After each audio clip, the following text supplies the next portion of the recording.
మీ business ఏదైనా మీ ఊర్లో promotion చేయాలంటే అది సుమన్ టీవీతోనే సాధ్యం. ఇప్పుడే సంప్రదించండి.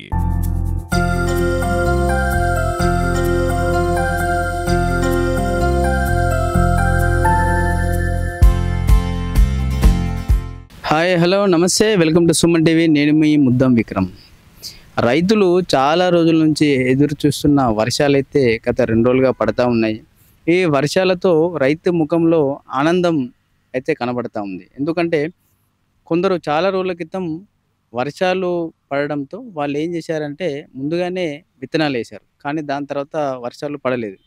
కాకపోతే ఈ ఎండల వల్ల చాలామంది పంట ఇంకా మొలకెత్తనే లేదని చెప్పవచ్చు. కాకపోతే ఈ 2-3 రోజులుగా కురుస్తున్న వర్షాలకు రైతు అయితే ఆనందపడతా ఉన్నారు, ఈ మధ్య విత్తనాలు వేసిన వాళ్ళు.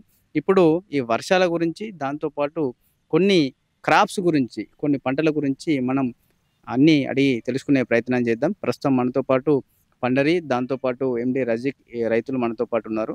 ఒకసారి ఈ వర్షాల గురించి మనం అడిగి తెలుసుకునే ప్రయత్నం చేద్దాం. సార్ నమస్తే. నమస్తే సార్. చెప్పే కాగా ఇప్పుడు మస్తు రోజులే వర్షాలు పడి, అప్పటి నుంచి కొందరు వేసారు, విత్తనాలు వేసారు, కొందరికి వెళ్ళినాయి, కొందరికి వెళ్ళలేదు. ఇప్పుడు మొన్న 2-3 రోజుల నుంచి వర్షాలు పడ్డాయి కదా, ఈ వర్షాలు సరిపోతాయా దానికి? ఇప్పుడు సార్ 8 రోజుల దాకా అయితే అవసరం లేదు. పడదు. 8 రోజుల తర్వాత మళ్ళీ కొద్దిగా పడితే రైతులకు ఏమవుతుందంటే కొద్దిగా అవసరం ఉంది. మంచి పంట దిగుబడి వస్తుంది. మళ్ళీ మనం ఫ్రెషర్ కూడా కొట్టచ్చు, అడుగు మందు కూడా వేయచ్చు. దాంతో కొద్దిగా మళ్ళీ వర్షం అవసరం ఉంటుంది.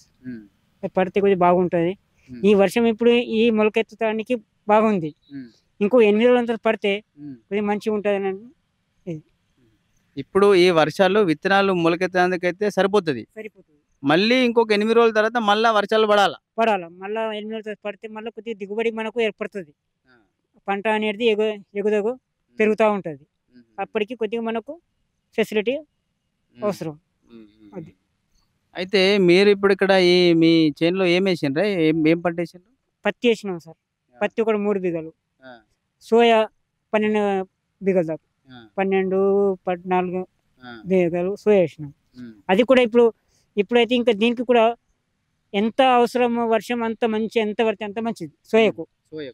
పత్తికి కొద్దిగా తక్కువ అయినా సరలేదు, కానీ సోయాకు బాగా వాటర్ అవసరం. సోయాకు ఎక్కువ వాటర్ అవసరం పడుతుంది. అవును. అది ఇప్పుడు ఎగుతుగా ఇప్పుడు పూతకు వస్తుంది. ఇంకొక 15 రోజులు అయితే కొద్దిగా మనం ఫ్రెష్ కొడతాం, గడ్డి మందు కొడతాం. గడ్డి మందు కొట్టిన తర్వాత మళ్ళీ కొద్దిగా వర్షం పడితే మంచిగా పెద్ద అవుతుంది అన్నట్లు. ఇప్పుడు ఈ పత్తి వేసినామని చెప్తున్నారు, ఈ పత్తి ఎన్ని రోజుల క్రితం వేసిండ్రే? 12 రోజులే. 12 రోజులు వేసిన కొద్దిగా ఇప్పటికే ఇంకో కొద్దిగా ఇంత జానేడు అవుతుండే అప్పటికి వర్షం ఉంటే. అది ఇప్పుడు వేసిన తర్వాత వర్షం పడ్డదానికి కొద్దిగా మంచిగా అనిపిస్తున్నది. మళ్ళీ కొద్దిగా పడితే కొద్దిగా మంచిగా అవుతుంది అన్నమాట. అంటే ముందే వర్షాలు పెడితే ఈ పాటి కొద్దిగా పెరుగుతుండే. ఇది వర్షం అనేది ఇంకో 4-5 రోజుల కింద పడితే మంచిగా ఉంటుండే. అది ఇప్పుడు ఏమన్నా ఇత్తనాలు వేసినాం, బుడ్డిపోయినాయి ఆవిరితోని. బుడ్డిపోయి ఇప్పుడు ఏమైనా ఇంకా దీనికి సుక్కలు పెట్టబడుతుంది. అంటే కొన్ని విత్తనాలు కొన్ని ఖరాబ్ అయిపోయినాయి. ఖరాబ్ అయిపోయిన మళ్ళీ ఇంకా వర్షం ఇప్పుడు పడ్డది, ఇంకా ఇప్పుడు అది వెళ్ళేది పొజిషన్ లేదు, ఇక ఉన్నది విత్తనం. మళ్ళీ ఇంకా పెట్టబడుతుంది. మళ్ళీ పెడతారా? మళ్ళీ విత్తనాలు మళ్ళీ పెట్టబడుతుంది. మళ్ళీ పెడితేనే అది మళ్ళీ కొద్దిగా మనకు మంచిగా క్రాప్ వస్తుంది, దిగుబడి మంచిగా వస్తుంది. అట్లా. కానీ ఇప్పుడు ఇంతకు ముందు వేసిన విత్తనాలకు మళ్ళీ ఇప్పుడు మళ్ళీ పెడితే దానికి దీనికి మళ్ళీ క్రాప్ డిఫరెన్స్ ఏం రాదా టైంలో? ఏం డిఫరెన్స్ రాదు, కలిసి వస్తుంది. మనం మందు గున్న కూడా ఎక్కువ కొడితే కలిసి వస్తుంది. మందు అన్ని కొడితే కలిసి వస్తుందా? అవును. అడుగు మంది వస్తాం అనుకో, చిన్నవారికి కొద్దిగా ఎక్కువ వేస్తామంటే దీనికి దిగుబడి వస్తుంది. ఇప్పుడు మనకి ఇప్పుడు ఆ చైన్లో ఆ పంటలు ఏం చేస్తున్నారు వాళ్ళు ఇక్కడ క్లీన్ చేస్తున్నారు. కచరా కానీ ఇప్పుడు కచరా మక్క వేసినాం కదా, అది కచరా ఏరేసి మళ్ళీ ఇంకా ఎట్లతో గుంటు కొట్టిన తర్వాత మళ్ళీ ఇది కల పడుతుంది, గడ్డి తీయబడుతుంది. మళ్ళీ ఒక 8 రోజుల తర్వాత. అంటే ఇంతకు ముందు మక్క పంట మక్క ఉండే అది కొద్దిగా కచరా అయింది కదా, అది పత్తి అనేది కొద్దిగా రోగాలు వస్తాయి, పురుగు వస్తుంది. దానికోసం కొద్దిగా సాఫ్ వస్తే మంచిగా. అంటే ప్రతి సంవత్సరం మీరు ఇదే వేస్తారా పత్తి సోయా? మార్పిడి చేస్తాం కదా, పత్తి ఒక సంవత్సరం, మళ్ళీ సోయా ఒక సంవత్సరం, మళ్ళీ ఈ సోయా వెళ్ళిన తర్వాత మళ్ళీ మక్క వేస్తాం.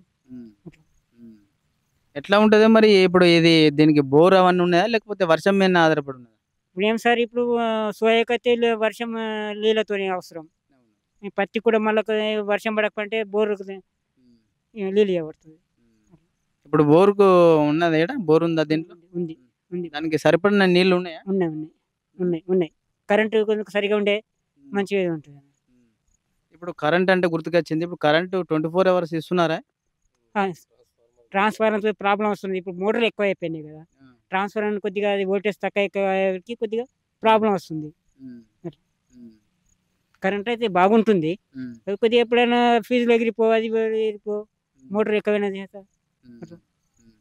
ఇప్పుడు ఇప్పుడు పత్తి పంట, ఈ పత్తి పంట ఎంత టైం పడుతుంది? ఈ పత్తి కంప్లీట్ గా మనకు తెంపడానికి రావడానికి ఎంత టైం పడుతుంది? మనం పత్తి తెంపడానికి ఇప్పుడు 3 months కావాలి సార్. 3 months అయిన తర్వాత మనకు మొత్తం క్రాప్ వచ్చేస్తుంది అండి. ఒక 2 months నుంచి ఖాతా పూత మంచిగా ముదురుతో చేస్తాయి. సెప్టెంబర్ వరకు మనకు పత్తి కొద్ది వస్తుంది. అక్టోబర్ తర్వాత మంచిగా. ఇప్పుడు వేసిన ఎన్ని రోజులకు ఈ పత్తి పంటకు పూత వస్తుంది, కాయలు అవి ఎప్పుడు వస్తాయి? ఇది కనీసం 10 నెల 20 రోజుల దగ్గర మనకు పూతకు వచ్చేస్తుంది. నెల 15 రోజులకు పూతకు వస్తుంది. నెల 15 రోజులు పూతకు వస్తుంది. మళ్ళీ దానికి ఖాతా తగలాలంటే ఇంకొక మంత్ కావాలి. ఇది పోసుకోవాలి. పువ్వు అయిన తర్వాత మళ్ళీ కాయ అవుతుంది. కాయ అయిన తర్వాత మళ్ళీ 30-20 రోజుల తర్వాత కొద్దిగా పలుకుతూ ఉంటుంది. ముందు అంటిన కాయ పలుకుతూ ఉంటుంది. ఇప్పుడు వేసిన తర్వాత మళ్ళీ ఇప్పుడు దీనికి వాటర్ అవసరం లేదా? ఇప్పుడు ఇది ఒక నెల దాకా అవసరం లేదు సార్. ఇప్పుడు అవసరం లేదు. ఇప్పుడు అవసరం అంటే కొద్దిగా పడతా ఉంటే మంచిదే, కానీ ఎక్కువ అవసరం లేదు. అవసరం కొద్దిగా ఇట్లా పడతా ఉంటే కూడా మనం ఒక్కొక్క డల్లు వడ చేసి అంటే మంచి దిగుబడి వచ్చేస్తుంది మంచిగా. ఇప్పుడు ఒక్క ఎకరానికి ఎంత పెట్టుబడి అవసరం పడుతుంది పత్తి తీయాలంటే? ఒక్క ఏం లేదంటే 15,000 ఖర్చు వస్తుంది. 15-20,000 దాకా వస్తుంది సార్. లేబర్లు మళ్ళీ ఇంకా మందు, పెస్టిసైడ్స్ ఒక 15 రోజుల తర్వాత ఫ్రెష్ కొట్టబడుతుంది. కొట్టినప్పటికి మనకు 3,000 అది కావాలా. కొట్టినప్పుడు 3,000 మళ్ళా ఫర్టిలైజర్, ఇక మళ్ళీ లేబర్ డీల్ 15 రోజులకు ఒకసారి కలబడుతుంది. గడ్డి తీస్తేనేది పత్తి వచ్చేది, లేకుంటే అంటే ఇప్పుడు ఖచ్చితంగా గడ్డి అవన్నీ కలుపు అంతా తీయాలా? అదంతా లేబర్ మీద డిపెండ్ అవుతారా? లేబరే. ఇది మనం మందులని రౌండ్ ఆఫ్ అవి కొడతాం అనుకో, కొట్టిన తర్వాత అది పత్తి ఎగది, అంత రోగం వచ్చేస్తుంది. ఈ లేబర్తో సాల్వ్ చేపిస్తే మంచిగా ఉంటుంది. అంటే ఇప్పుడు మన ఈ బైన్సా చుట్టుపక్కల ఏరియా అంతా పత్తి బాగా వేస్తారు, ఎందుకంటే ఇక్కడ కాటన్ ఫ్యాక్టరీలు చాలా ఉన్నాయి కాబట్టి. దానికి దగ్గర రేట్ వస్తున్నదా? దాని దగ్గర రేట్ అస్సలు బాగా తక్కువ ఉంది. తక్కువ అంటే బాగా ఇది. మనం ఈ పెట్టుబడి పెడుతున్నాం కదా, దానికి ఇక రేట్లు ఉంటేనే మంచిగా. ఇదే రేట్లు ఉంటే మనకు పెట్టుబడి పెట్టింది కూడా ఇది అవుతుంది. లేబర్లు, మందులు, ఈ గుంటూకులు కొట్టాలంటే ఇప్పుడు రైతు కిరాయి చేయాలంటే 3,000 రూపాయలు కిరాయి అంటున్నాడు. ఇక ఏం లేకుండా కానీ గడ్డి అనేది చేస్తే మళ్ళీ గుంటు కొట్టడానికి 15 రోజులకు ఒకసారి అయితే గుంటు కొట్టాలి ఎట్లతో. అది 3,000 రూపాయలు పోతుంది టైంకు. అది ఎంత మంచిగా మనం గుంటు కొడితే అంత మంచిగా దిగుబడి వస్తుంది, మంచిగా ఇది అవుతుంది, పెరుగుతుంది. ఇప్పుడు ఈ వర్షాలకైతే విత్తనాలు అయితే వస్తున్నాయి, పైనకి వస్తున్నాయి. ఇదే ఒక ఎన్ని రోజుల ముందు వేస్తే కొద్దిగా మంచిగా అవుతున్నాయి. వర్షం పడక ఇది అయిపోయింది, వెనక ముందు అయిపోయింది. లేకుంటే ఇప్పటిదాకంటే ఇప్పుడు ఇంత అవుతుండే. ఇప్పుడు పత్తి తెంపుతారు కదా, ఆ పత్తి తెంపడం కూడా మొత్తం లేబర్ పెట్టేది అవుతుంది. 10 రూపాయలు 8 రూపాయలు కిలో ఫస్ట్ తినేటప్పుడు, మళ్ళీ ఇంకా 15 రూపాయలు కిలో అంటున్నారు. ఎట్లా అంటే అట్లా 250 మన కైకిలతో అంటే 10 కిలోలు కూడా పత్తి ఏరుతలేరు కైకిలతో పిలిస్తే. 250, 300 ఇస్తే కూడా 10 కిలోల పత్తికి ఇక్కడ ఏరకొచ్చింది లేబర్స్.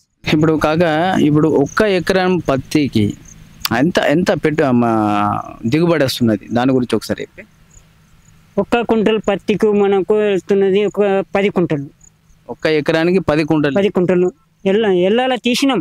ఇంకా ఎక్కువ వెళ్ళాలి కానీ మినిమం అయితే 10 కుంటలు వెళ్ళాల. 10 కుంటలు వెళ్తే కొద్దిగా మనకు బెనిఫిట్, మనకు దిగుబడి మనం మిగులుతుంది అన్నట్టు. 10 కుంటలు వెళ్ళకుంటే మిగులదు అట్లా. ఇప్పుడు మీరు ఈ పత్తిని డైరెక్ట్ సీసీఐకి వాళ్ళకి అమ్మేస్తారా? సీసీఐకి అమ్మిస్తాం. సీసీఐకు కొద్దిగా దానికి నీకు 500 డిఫరెన్స్ ఉంటుంది కదా, సీసీఐకి ఇచ్చేస్తాం. మీరు ఇచ్చిన తర్వాత ఎన్ని రోజులకు ఆ పైసలు పడతాయి? మాకు 15 రోజులకు పడ్డాయి సార్. 15 రోజులకు, పోయిన సంవత్సరం 15 రోజులకు పడ్డాయి. 15, 8 రోజులు, ఒక్కొక్కసారి 15 రోజులు పోయింది. ఏమన్నా కొద్దిగా తక్కువ ఏమన్నా ఉంటే ఫాల్ట్ ఉంటే 15 రోజులు దాటినాయి, 20 రోజులు కూడా దాటినాయి. కరెక్ట్ ఉంటే ఒకసారి పడానంటే ఫస్ట్లో ఒకసారి పడ్డ తర్వాత మళ్ళీ రిపీట్ మనం ఇంకోసారి వేస్తాం కదా, ఆ అబ్బాయి తొందర వస్తుంది. ఫస్ట్లో కొద్దిగా లేట్ వస్తుంది, మళ్ళీ సెకండ్ వరకు కొద్దిగా తొందర పడుతుంది. నాకు అప్పుడప్పుడు పేపర్లో చూస్తూ ఉంటేనే మామూలుగా రైతు ఇప్పుడు పత్తి వేసిన రైతులు అది ఆ తేమ శాతాన్ని బట్టి వాళ్ళు రేట్లు డిసైడ్ చేస్తారు. కానీ అది ఏందన్నట్టు దాని గురించి ఒకసారి చెప్పి. సరే, అది ఏమంటే ఇప్పుడు ఏమన్నా మంది కొద్దిగా నీళ్ళు కొట్టుకొని వస్తున్నారు. ఏమన్నా రైతు అయితే ఎక్కువ కొట్టరు. పేపర్లో వచ్చి ఏదో తీసుకుపోయి చేసుకొని మన దాంట్లో వేసుకొని అది నీళ్ళు కొట్టాడు. రైతు అయితే ఎప్పుడు నీళ్ళు కొట్టాడు. ఇక మనం వాటర్ ఇస్తాం, దానికోసం తేమ వస్తుంది. అదే తేమ ఇక వాటర్ కొట్టేది అవసరం లేదు, మేము అదే తేమతో తీసుకుపోతాం. ఇక 8, ఒక్కొక్కసారి 15 వస్తుంది. 15కు తక్కువ రేటు. మినిమం 12 దాకా వస్తే కరెక్ట్ రేటు. 12 రావాలి. తేమ శాతం 12 రాలా, 15 వస్తే మాత్రం తక్కువ రేటు పడుతుంది. మీరు రైతులైతే మీరు నీళ్లు కొట్టరు, జల్లు కొట్టాం. ఇప్పుడు అదే వర్షం పడుతుంది, శకునం పడుతుంది, పొద్దులో ఏరుతాం, అదే ఉంటుంది. ఇక దానికి ఒక్కోసారి 15 వస్తుంది, 16 వస్తుంది అట్లా. అంటే కొందరు దళారులకు కూడా అమ్ముతారు, కానీ వాళ్ళు ఏమన్నా కొడతారు అట్లా? దళారులే కొడుతున్నారు సార్. దళారులు కొట్టుకొని వేస్తున్నారు అట్లా. వాళ్ళే మనకు రైతులకు ఇది చేసేస్తున్నారు. వాళ్ళు వేయడం వల్ల రైతులకు ఈ చెడ్డ పేరు వస్తున్నది. రైతులు కొడుతున్నారు. రైతులు ఎందుకు కొడతారు సార్? వాళ్ళు కష్టపడి రైతులు చెమటాడి పని చేస్తున్నారు. నీళ్ళు కొడితేనే వాళ్ళకి నిండుతుందా? ఇదండి. ఎందుకంటే మనం చూస్తే చాలా చోట్ల ఇప్పుడు ఆ పత్తిలో తేమ శాతం బట్టి వీళ్ళకు డబ్బులు డిసైడ్ చేస్తూ ఉంటారు. అయితే కొందరు దళారులు ఏం చేస్తూ ఉన్నారు, డబ్బులు ఎక్కువ రావాలని చెప్పేసి తేమ శాతం కొరకు నీళ్లు కొట్టడం అలాంటి పనులు చేయడం వల్ల రైతులకైతే ఎంతో చెడ్డ పేరు వస్తుందని చెప్పచ్చు. ఇప్పుడు పండర్ గారు చెప్తున్నది ఏంటంటే, మేము ఎంతో కష్టపడి ఊళ్ళొంచి పని చేస్తాము, ఎంతో కష్టపడి పంట తీస్తాము, మాకు అట్లా మోసం చేయాల్సిన అవసరం మాకు లేనలేదు, రైతు కష్టాన్ని నమ్ముకుంటాడు అని చెప్పేసి చెప్తా ఉన్నాడు. అయితే ఈ తేమ శాతం గురించి ఇప్పుడు మీరు ఇంతకుముందు చెప్పారు దీని గురించి. అయితే మీరు ఎప్పుడైనా దళారుల గురించి ఎప్పుడైనా కంప్లైంట్ చేసినారా? మరి ఇట్లా చేసినా సరే పట్టించిన వాళ్ళు ఎవరు లేరు. కంప్లైంట్ చేసినా సరే ఇప్పుడు మేము రైతులు తీసుకుపోతున్నాం, వేరే తెచ్చి మా చెట్టు పేరు తెస్తున్నారు, వాళ్ళకి చెప్తే ఇక ధరలు ఏమైనా కొద్దిగా మనీ తీసుకొని ఏమైనా వేసుకుంటున్నారు. దళారులు పైసలు ఇచ్చి మేనేజ్మెంట్ చేసుకుంటున్నారు. ఇక దానికి మేము ఏం చేయాలి అట్లా. ఇక వాళ్ళక్కడికి వెళ్ళి ఇక రైతులది పత్తి పక్క తప్పేస్తుంది అట్లా. వీళ్ళదే ముందు ఇది నడుస్తుంది అట్లా. అదండి, చూస్తే ఇప్పుడు రైతు పత్తి ఇక్కడ మన బైన్సాయి చుట్టుపక్కల ఏరియా అంతా చాలా మంది రైతులు కాటన్ పంట పండిస్తారు. ఎందుకంటే ఈ బైన్సాలో చాలా మట్టుకు కాటన్ ఇండస్ట్రీస్ ఉన్నాయి. ఇంతకుముందు అయితే చాలా ఉండే, పదుల సంఖ్యలో ఉండే. ఇప్పుడు మాత్రం ఒక 2-3 ఉన్నాయి. ఎందుకంటే అది పండించే వాళ్ళు కూడా తగ్గిపోయినారు కాబట్టి దానికి తోడు చాలా వరకు కాటన్ ఇండస్ట్రీస్ మూతపడ్డాయని మనం చెప్పవచ్చు. అయితే ఈ బైన్సా చుట్టుపక్కల ఏరియా వాళ్ళందరూ దాదాపుగా పత్తి పైన ఆధారపడతారు. ఎందుకంటే పత్తిని తెల్ల బంగారం అని అంటూ ఉంటారు. అంతగా ఇక్కడ ఈ రైతులు ఈ పత్తి పైన ఆధారపడి పత్తి పంటను తీస్తూ ఉంటారు. ఇవి దాదాపు పత్తి పంట స్టార్ట్ చేసినప్పటి నుంచి దాన్ని అమ్మే వరకు చాలా ఒడిదొడుకులు ఎదుర్కోవాల్సిన పరిస్థితి అయితే ఉంటుంది రైతులకు. ఎందుకంటే స్టార్ట్ చేసినప్పటి నుంచి ఒకటి వర్షం అయితేనేమి, మిగతా కారణాలు అయితేనేమి, లేబర్లు అయితేనేమి, ఎన్నో ఒడిదొడుకులు ఎదుర్కొన్న తర్వాత ఆ పంట చేతికొస్తుంది. వచ్చిన తర్వాత దాన్ని అమ్మే క్రమంలో కూడా ఈ దళారుల బారి నుండి కానీ మిగతా వాటి ద్వారా కానీ చాలా ఇబ్బందులు అయితే వాళ్ళు పడుతూ ఉంటారు. కాకపోతే ఏది ఏమైనా వీళ్ళు మాత్రం పత్తిని పండించడం మాత్రం వీళ్ళు మానరు. ఖచ్చితంగా పత్తిని ఎంతో చక్కగా ఇక్కడ ఈ చుట్టుపక్కల ఏరియా వాళ్ళు చాలా బాగా పండిస్తూ ఉంటారు. మాకు కష్టపడమే తెలుసు, దిగుబడి దేవుడిస్తాడు, పంట దిగుబడి దేవుడిస్తాడని చెప్పేసి ఈ పంటలైతే ఎంతో చక్కగా రైతుకు ఉండే నిజాయితీని వాళ్ళు ఎంతో చక్కగా చెప్తా ఉన్నాడు. కాబట్టి ఈ విషయాన్ని ఏదైతే ఉందో ఈ దళారులు ఈ వీటిపైన దృష్టి పెట్టి రైతులకు చెడ్డ పేరు తెచ్చే విధంగా మీరు అలాంటి పనులు చేయొద్దని చెప్పేసి సుమన్ టీవీ తరఫున మేము కోరుతా ఉన్నాము. అలాగే ఇంత చక్కగా పత్తి పంట గురించి ఇంత చక్కగా వివరించినందుకు పండరి గారికి, దాంతోపాటు మా ఎండి రాజిక్ గారికి ధన్యవాదాలు తెలియజేస్తా ఉన్నాం.